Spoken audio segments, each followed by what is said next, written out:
Este é o programa Redescobrindo a Reforma, produzido pela TV Mackenzie para comemorar o aniversário de 500 anos da Reforma Protestante. Foi em 31 de outubro de 1517 que Martinho Lutero, segundo vários historiadores, pregou suas 95 teses na porta da igreja de Wittenberg, na Alemanha. Com isso, Lutero conclamava a todos para uma volta à centralidade da palavra de Deus na pregação e na prática da vida cristã. Mas a reforma não tratou apenas de questões religiosas. Ela também teve implicações na política, na economia e contribuiu grandemente para a educação e as artes. No programa de hoje temos um entrevistado muito ilustre, com muita alegria, com muita satisfação. Recebemos aqui o magnífico reitor da Universidade Presbiteriana Mackenzie, professor doutor Benedito Guimarães Aguiar Neto, que é também o presidente do Conselho dos Reitores das Universidades do Brasil. Doutor Benedito, uma grande alegria tê-lo aqui conosco. Obrigado. Muito bem-vindo, e eu creio que a nossa conversa, nosso diálogo hoje será de grande proveito para o nosso programa. E eu queria começar a nossa entrevista lhe perguntando, porque a reforma ela teve uma abrangência muito grande, e foi o cenário político da época que favoreceu esta abrangência? Olha, na realidade, a grande motivação da reforma foi do aspecto religioso, foi a crise existencial de Martinho Lutero. Mas, de fato, o contexto político, a época do início do século XVI, fim do século XV para o início do século XVI, foi favorável para que as ideias da reforma e os desdobramentos da reforma pudessem ter a amplitude que tiveram. Na realidade, havia naquela época um domínio do papado, domínio político e econômico sobre todos os setores da sociedade. O Papa da época, Leão X, ele foi eleito aos 37 anos, 4 anos antes da reforma, e sem sequer ter sido um sacerdote. Muito interessante isso. Então, vejam só, o interesse era muito político. Havia um sentimento de degradação moral, ética, na sociedade à época. Então, de fato, uma insatisfação também com o sistema educacional não inclusivo à época e que trazia algumas insatisfações. Naturalmente, isso foi favorável para que houvesse, então, uma divulgação e a ideia da reforma ela pudesse ter uma amplitude e ter impacto em várias outras áreas, inclusive, ou sobretudo, a educação. Isso realmente, eu posso dizer que o cenário político possibilitou nessa direção. Então, mas além desse impacto na educação, quais foram os desdobramentos que provocaram esse incentivo? Veja só, durante a reforma, a universidade, de uma forma geral, ela já tinha 300 anos. Quando foram criadas as primeiras universidades, os primeiros anos, lá no século XIII, nós tínhamos cerca de 15 universidades e chegando a 20 universidades. Na época da reforma, nós tínhamos 60 universidades. Ao longo desse tempo, não houve muito crescimento, né? O crescimento foi pequeno até a época da reforma. E o que nós percebíamos lá, os historiadores nos mostram, é que naquela época da reforma havia uma insatisfação grande, porque havia uma evasão muito grande. Hoje a gente fala muito em evasão na educação. Até hoje, né? Até hoje. E naquela época havia uma evasão muito grande. O número de alunos vinha decrescendo paulatinamente. Por quê? Porque a universidade formava para os governantes, para as demandas dos governantes. A universidade ela tinha o papel de formar pessoas para serem funcionários públicos, ou seja, atendendo às demandas dos governantes. Sim. Ou então para formar o clero. É verdade. Então, eram os nobres e o clero que eram os grandes beneficiados pelo processo educacional. O povo ficava excluído. Então, isso naturalmente, havia uma insatisfação. Naquela época, o analfabetismo, hoje a Alemanha tem um índice de analfabetismo praticamente zero, né? É um destaque no mundo. Naquela época, beirava 70%, 80% da população, ela era analfabeta, ela não tinha direito à educação. Então, não havia a ideia do direito universal à educação, como é defendido hoje. Aliás, Lutero foi quem levantou a bandeira do direito universal à educação. quando ele enviou uma carta aos príncipes das províncias, dizendo que as meninas, inclusive, deveriam frequentar a escola. As mulheres eram completamente excluídas do processo educacional. Então, havia, claro, isso todo dentro do contexto social, político da época, havia uma insatisfação muito grande e a reforma teve desdobramentos, teve um sucesso muito grande.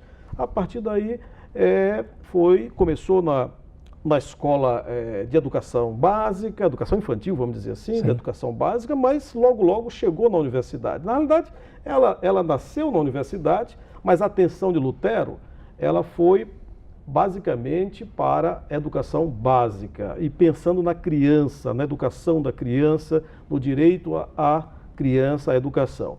É bem interessante que Lutero, ao escrever aos príncipes, ele dizia que não haveria pecado maior do que evitar que uma criança tivesse direito à educação. O acesso à educação. Acesso à educação. Então a visão, doutor Benedito, era de educar já não mais só para o clero ou para mas a população. Os governantes.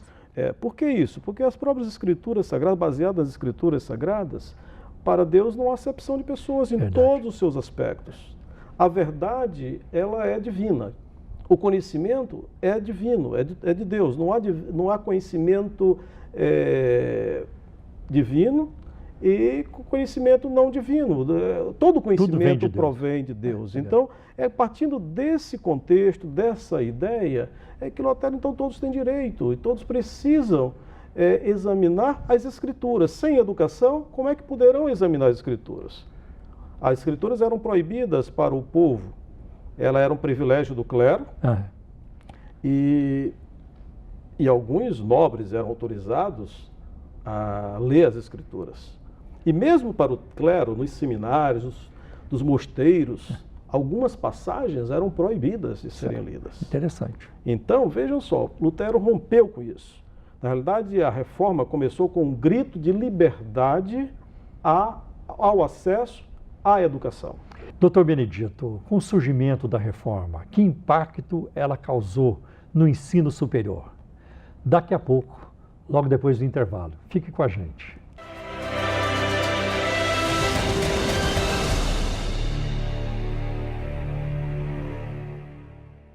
Calvino e a educação. A configuração da pedagogia reformada no século XVI, de Paulo Henrique Vieira.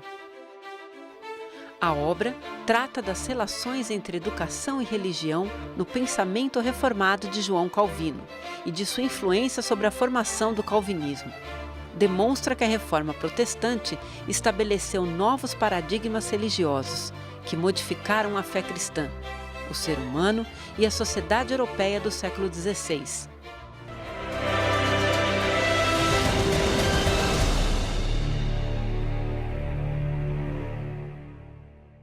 Estamos de volta ao programa Redescobrindo a Reforma e hoje entrevistando o professor doutor Benedito Guimarães Aguiar Neto, magnífico reitor da Universidade Presbiteriana Mackenzie.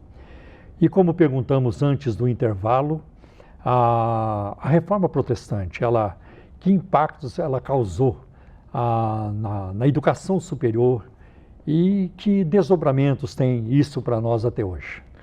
Olha, veja só, uma boa pergunta. Eu acho que tem desdobramentos até hoje da reforma protestante, nós podemos ver isso claramente. Na realidade, quando logo lá no início do século XVI, com Lutero, e logo em seguida, uma atenção toda especial à universidade, ao ensino superior, foi dada pelo Melanchthon, que era o companheiro lá, um dos amigos lá do Lutero. E isso, enquanto Lutero era mais impulsivo, era aquele mais proativo, aquele que tempestuoso, o mais brigão, né?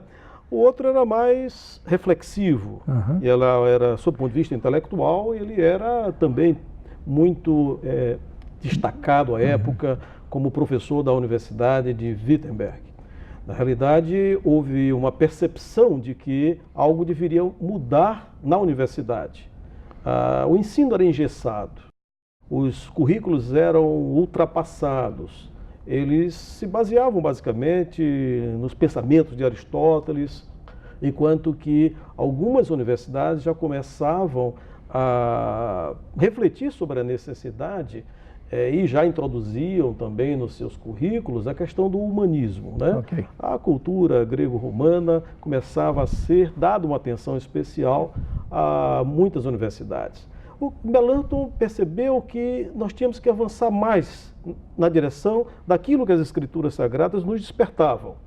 E foi chamado depois e introduzido em muitos currículos de muitas universidades, que foi o humanismo cristão, chamado humanismo cristão, depois foi denominado dessa maneira.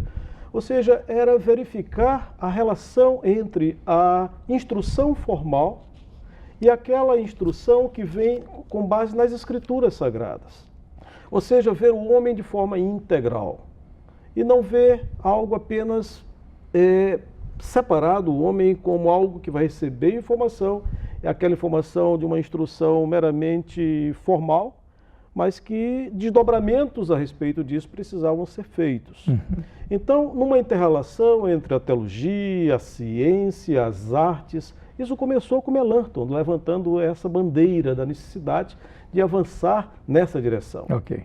Isso foi, então, muitas universidades foram impactadas e a partir daí começou a se perceber, naturalmente isso aconteceu algumas, cerca de 15, 20 anos depois, começou a aumentar de forma significativa o número de alunos que foram ingressando na universidade. Até porque a bandeira de luta do direito universal, do acesso à educação, ela foi comprada pelos príncipes da Alemanha à época. E mais acesso à educação, naturalmente, veio por consequência. Então a demanda aumentou para que essas universidades pudessem realmente absorver mais alunos. E muitas universidades foram criadas após a Universidade de Wittenberg, na Alemanha e no mundo todo. Tá? Então, nós percebemos que as ideias começaram depois a ser sistematizadas com Calvino, por exemplo. Exato, né? A Universidade de Genebra, não é? Criou a Academia de Genebra, que já nasceu como uma referência. Não é? Ou seja, enquanto as universidades, até então, na Reforma, antes da Reforma, elas eram temáticas, a partir daí elas começaram a ser mais plurais. Exatamente, o nome universidade tomou a sua dimensão, ou seja, o conhecimento mais amplo e o espaço do debate de ideias, do pluralismo de concepções. Esse era o palco que Lutero e Melanchthon e os outros que vieram, Calvino também, defendia, né? Defendia. Então, a Universidade, a Academia de Genebra já nasceu com essa concepção. Quando ela foi criada, os currículos, eles tinham áreas da artes, da teologia e das ciências, e de forma integrada. Então, isso foi uma referência para que outras universidades no mundo todo pudessem ser criadas com essa concepção. E isso foi um grande diferencial, uma grande contribuição da Reforma. Depois de Calvino, nós tivemos um grande educador, que foi João Amós Comênios. Que um importante educador. Grande educador, talvez o maior ou dos maiores educadores que nós tivemos em toda a história. Não é? Então, Comênios defendia que a educação ela tinha 3 eixos: a instrução, a virtude e a piedade. O que é isso? Hoje é o que nós chamamos de habilidades e competências, atitudes e responsabilidade social. Ou seja, o pensamento de Comênios é atual até hoje. E o interessante é que até hoje nós não conseguimos, de fato, medir competências e habilidades, e ainda é motivo de estudo em várias e várias universidades. Processos de avaliação baseado em competências, baseado em habilidades, ainda é um campo aberto de pesquisa. E se nós formos para as questões atitudinais, é muito mais complexo ainda. Tanto que as diretrizes curriculares nacionais para todos os cursos de educação do país, em qualquer área, eles chegam a exemplificar a necessidade de avaliação das habilidades, das competências, mas atitudes, aliás, nenhuma das diretrizes curriculares colocou as atitudes como algo obrigatório a ser avaliado. Mas é extremamente importante, porque é aí onde estão os valores, os princípios da instituição, os valores éticos, morais, estão exatamente nas atitudes do aluno que precisam ser observadas. é um campo ainda aberto de pesquisa, como medir isso, como avaliar isso. E e a questão da piedade é a responsabilidade social, é aquilo que hoje nós chamamos de responsabilidade social, que ainda hoje nos mecanismos de avaliação do MEC, quando avalia-se cursos, ainda é incipiente.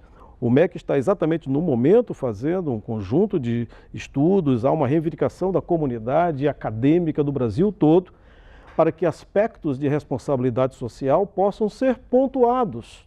Ou incorporados. Incorporados no processo de avaliação. A exemplo do que a nossa universidade faz, a nossa Universidade Presbiteriana Mackenzie, que investe muito nessa questão da responsabilidade social historicamente. E muitas outras universidades, sobretudo as confessionais, têm uma preocupação muito grande.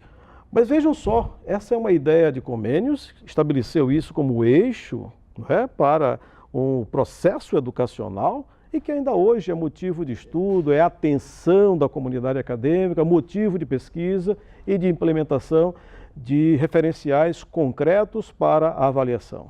Doutor Benedito Neto, nós sabemos que o doutor viveu vários anos na Alemanha, sim, onde fez seus estudos, e a Alemanha é o berço da Reforma Protestante. E certamente nos anos vividos ali, o doutor assimilou muita coisa, viu muita coisa, viveu muita coisa importante. E seria muito bom, seria indispensável até, eu diria, compartilhar essas experiências conosco aqui no programa Redescobrindo a Reforma. Logo depois do intervalo, voltaremos e ouviremos tais experiências. Fique conosco.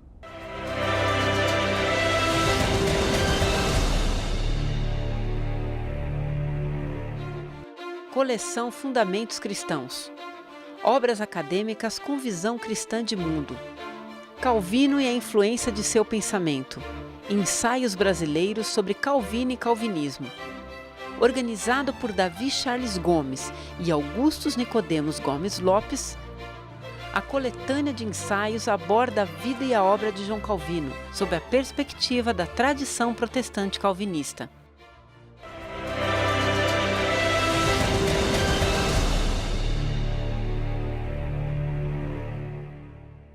Estamos de volta ao programa Redescobrindo a Reforma e, como perguntei anteriormente ao doutor Benedito Neto, sabemos que o doutor viveu vários anos na Alemanha e gostaríamos de ouvir das suas experiências, o que vivenciou, o que sentiu, o que viu, o que assimilou da Alemanha e o que é importante para você hoje.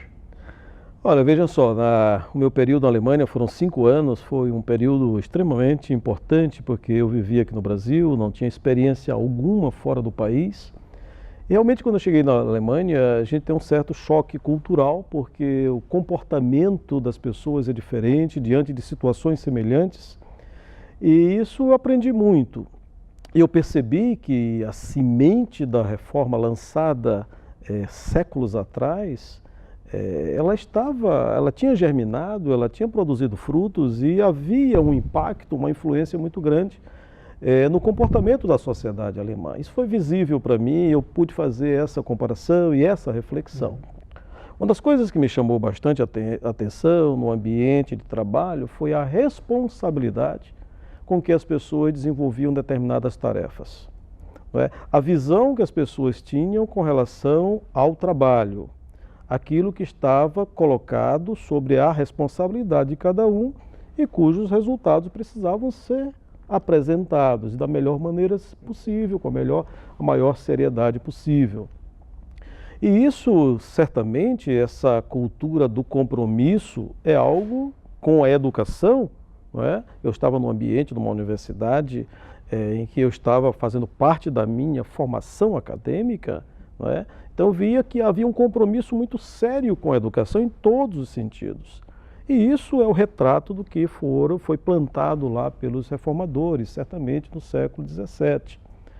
E uma coisa interessante, para até talvez entender um pouco mais esse contexto, é quando nós observamos, quando Martinho Lutero ele traduziu a Bíblia, e ele foi traduzir a palavra trabalho, que em alemão chama Arbeit, ele não traduziu o trabalho como Arbeit, ele traduziu por uma outra palavra que se chamava Beruf. E Beruf tem na sua raiz um verbo, ele se origina de uma palavra, de um verbo que é chamar. Né? Então, Beruf significava ser chamado para desenvolver algo muito concreto e definido. E isso é o sentimento que eu tive com relação à atitude da sociedade alemã diante de responsabilidades que eram colocadas. Ou seja, o sentimento... Vocação? Como vocação. O trabalho como vocação, como responsabilidade, como aquilo que nós hoje tentamos, com todos os pressupostos teórico-epistemológicos que existem hoje, nós tentamos entender aquilo que nós chamamos de aprendizagem significativa.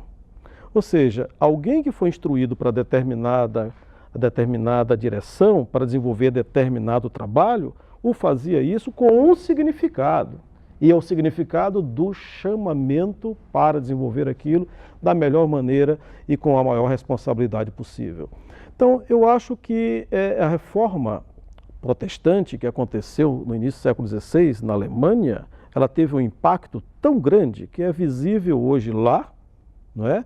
Dentro do comportamento ainda hoje da sociedade alemã. Eu me lembro também uma coisa bastante interessante, nesse compromisso com a educação das crianças, por exemplo. Quando eu estava, meu filho tinha cerca de 4 anos, e eu recebi um comunicado, aliás, uma intimação da prefeitura regional da cidade de Berlim, me dizendo que eu estava sendo chamado para apresentar meu filho à escola mais próxima, e diziam qual era a escola, felizmente era inclusive próximo da minha rua, e eu estava obrigado a colocar meu filho na escola a partir daquela tal data, porque ele estava ali, eu era estrangeiro, mas a responsabilidade com a educação para com as crianças era tão significativa que eu era obrigado a colocar minha criança meu filho naquela escola, e se eu não o fizesse, eu pagaria uma multa. Que coisa boa, doutor. Aí então, a gente vê o Estado ali assumindo a sua responsabilidade, cumprindo, né, a sua responsabilidade da educação. Exatamente, né? Aqui, infelizmente, aqui no Brasil, a gente tem que luta por vagas na escola, né? Deixa muito a desejar. Então, esse compromisso com a educação, se nós fizermos o paralelo com o que acontece hoje no país, é realmente lamentável, não é? Ou seja, esperamos que esse impacto da reforma ela possa ser uma realidade em todos os países do mundo. Mas para isso as boas novas do Evangelho precisam ser anunciadas. Verdade. E as pessoas devem conhecer não é, a reforma através de um contexto mais amplo, que é a visão de Calvino, ver o homem como um ser integral. De tal maneira que a educação faça parte da formação dele, nos aspectos técnicos, científicos, mas que nós possamos também ter preocupação com as questões existenciais, as questões da alma. E Calvino, parece-me que ele via o trabalho, a vocação, como algo que se fazia para Deus, em benefício do próximo, não era isso? Exatamente, é exatamente o significado da palavra Beruf, né? Quer dizer, aquela vocação, você faz por vocação, por compromisso que você tem de fazer aquilo, não por uma simples obrigação trabalhista, vamos dizer assim, ou então que vai funcional. Ou que vai para o trabalho emburrado. Não, você fazia aquilo como para servir, ou seja, para servir. O serviço fazia parte da concepção de Calvino, da cosmovisão de Calvino com relação exatamente nas relações entre pessoas, no que diz respeito ao trabalho. E, doutor, nosso tempo está acabando, mas antes, acho que ainda dá tempo. E quanto à nossa Universidade Mackenzie? Ela é um legado da Reforma Protestante? Como o doutor explicaria isso? Olha, com certeza. Hoje nós somos uma grande universidade.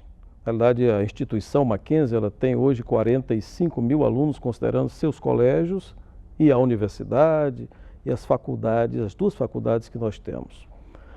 Se nós verificarmos, a nossa instituição, eu diria a nossa universidade, começou com 3 alunos. Né? Começou com 3 alunos. Os missionários que vieram, o casal de missionários Chamberlain, que veio ao Brasil, eles vieram com um sonho. Isso foi em 1870? 1870. Vieram com o sonho de trazer as boas novas do Evangelho, mas com o projeto educacional a ser implantado aqui. E aquela escolinha que começou com 3 alunos se tornou isso que nós somos hoje, uma universidade pujante, uma instituição que faz diferença.